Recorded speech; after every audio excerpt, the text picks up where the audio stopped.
Hello, I'm Alan Cumming, and I've just talked to Cara, and I have wasted years of therapy. I could have just come on this podcast and been completely sorted out. Beautiful.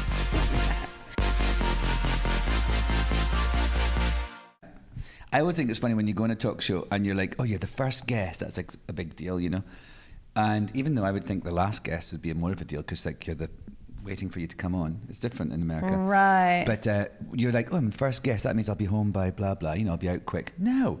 It's like monologue, sketches. It's like 2 commercial breaks before they get to you. Oh, so it's a big, long... It's boring. Yeah. And also, I mean... But do you watch them too? No. I don't really watch television. None? I mean, I watch... I had a feeling you were going to say, well, you're so busy too. I'm busy. I watch things. We have a room in our house where we go specifically to watch TV. So it's like a destination. So we've been watching Fleabag. Oh, okay. That's been really, yeah. I hear things. I sort of think, you know, it's just not a thing. I don't go into my house and put the TV on, but I certainly don't watch. I mean, to be honest, half of the things I'm in, both in films and television, more than half, I would never see if I weren't in them. Oh, I'm sure. I could have guessed that before I even met you. Yeah. How could you? Right? So only half of them though? No, more than half probably. I don't know. I mean, the things I watch are, well, you know, sometimes I would watch it. Well, like what? Well, Fleabag, obviously, that's the style that you would watch. I like that, yes. Fleabag I've been watching, and Schitt's Creek. Oh, stop. Watching. Yeah. I am so hooked on Schitt's Creek right now. It's funny, isn't it? Yes. I'm in the last season. Oh, you are? Well, I'm only in like season 3 or 2 or something. Okay, so ages to go. Don't tell me. My favorite. But last now. week I had my friend had a birthday party, and the evening theme was Schitt's Creek. Get out of here! I was just telling my clothes. daughter like last week. I said there should be a theme park, like a Schitt's Creek theme park, we go in, that's really good. and you know Alexis is there, and Johnny, and Moira. Well, everyone had these amazing clothes. And Twyla and everybody should be in the theme park. You could go in and experience Schitt's Creek. That would be hilarious. Right? There's a really funny video, actually, of talking about the clothes, because Catherine O'Hara based herself on Daphne Guinness. She was a sort of, you know, she's this fashion socialite lady, and she was a friend of Alexander McQueen's and everything. And it's actually hilarious when you see this little video on YouTube about placing Catherine O'Hara in all these insane costumes. Get out of here. I did not know that she did that. Yeah. But the costumes are so good. And the way she plays it and her voice. Catherine O'Hara is like a genius. Like, you know, at the end of For Your Consideration, it's one of the Christopher Guest movies about an Oscar campaign. She does a thing, and it's like she's had a facelift. And she speaks to these people, and it's just so...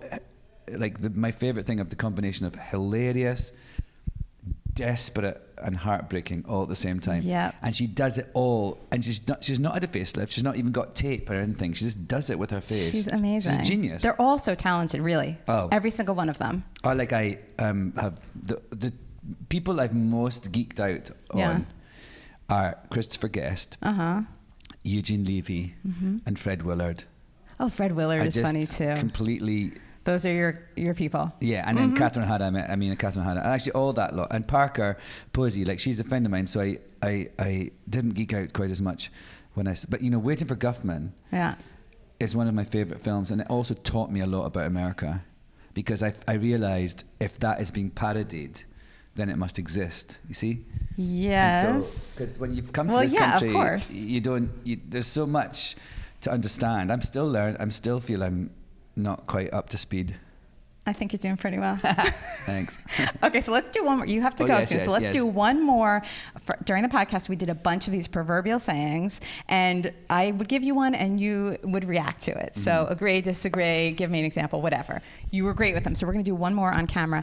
And for anybody watching who wants to hear more of Alan's reactions to proverbs, then just tune into the podcast. That's great. Alan's reaction to proverbs. It's original though, right? Yes. Okay. Clothes make the man. I like this and I don't, in that I feel that I have an issue. I love clothes and I love dressing up, and I do, you know, I'm a bit of a fashion, what do you call it, a clothes horse. Yeah. But what I don't like about fashion is how exclusive it is.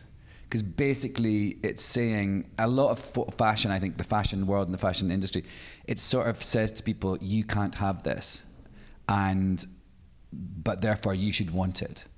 Do you see what I mean? Of course, it's a business. And I don't like that. I don't like that as an ethos. Like the exclusivity of it. Yeah. So I don't like, and I found more and more, when you have a choice, like I like designers that are, there's a vegan designer called Brave Gentleman that I wear, and I really like that. And then these people I'm wearing today are called Paisley and Grey, and I like them because they're not that expensive. They're really stylish and nice, but they're not super expensive. Things like that become more important to me, that the message you're sending with what you're wearing. Okay, so that's getting to the message you're sending with what you're wearing. Yes, and also I think how I use clothes. I mean, I don't normally go around like this, but like when I'm doing a thing like this, I'm dressing up, and I think you've got to be, you're being a larger than life version of yourself. I'm playing Alan Cumming today. You're doing a good job.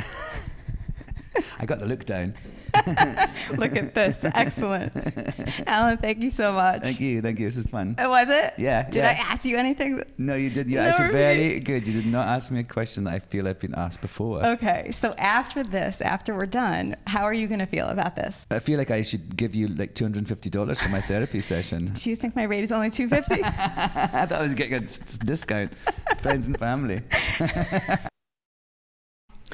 Hello, I'm Alan Cumming, and I've just talked to Cara, and I have wasted years of therapy. I could have just come on this podcast and been completely sorted out. Beautiful.